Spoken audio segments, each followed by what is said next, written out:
When your name was announced as part of the Final Four broadcast team, I think it was one of the most celebrated moves across broadcast television for sports.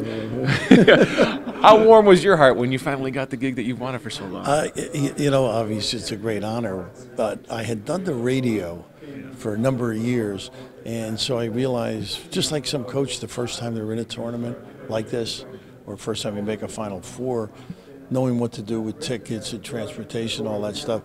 Well, excuse me, I was a little more comfortable because of having done the radio. But still, it elevates it. It's a different realm. The response to the tournament is so incredible that you can understand why people love it, and you're a part of it now. I know the comment that you made. Excuse me. No problem. The comment that you made recently about joining Twitter and why you wouldn't join Twitter kind of went viral. Can you explain your thought process again on just why you would choose not to be a part of Twitter? Well, I didn't think it would go viral, to be honest with you. I had no idea somebody was going to use it. But occasionally when somebody has a little beverage, lemonade late at night, there's a propensity to think something is very funny that ends up not being funny and hurting somebody. So I prefer to be anonymous and not get involved, but I guess it didn't end with that comment. I know a lot of my friends from Marquette thought maybe that's the reason why Moe's is your safe place and Twitter doesn't need to know about that. Yeah, Moe's is quite the spot, going back to a lot of years. Good friends there, the bartender feels part of the family. But it's just a great spot. Like every city you go into, where pretty much the locals tell you where to go.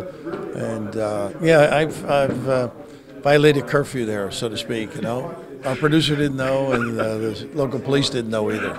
I love it. With this matchup, people in our viewing area are looking at this Michigan team and saying, okay, great, the Loyola matchup is favorable. You look across, maybe Villanova and Kansas will beat each other up. Michigan gets hot, and this could be the year. Right. How can Michigan win the title? It's interesting, and of course, coaches don't look at it that way whatsoever. Right. They're isolated on the one.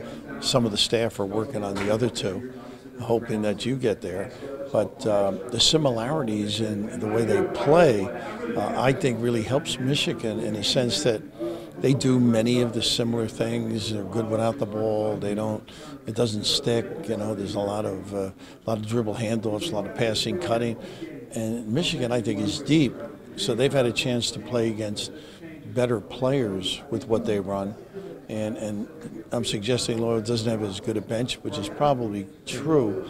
And when they run their stuff, the opposition in practice isn't quite as good.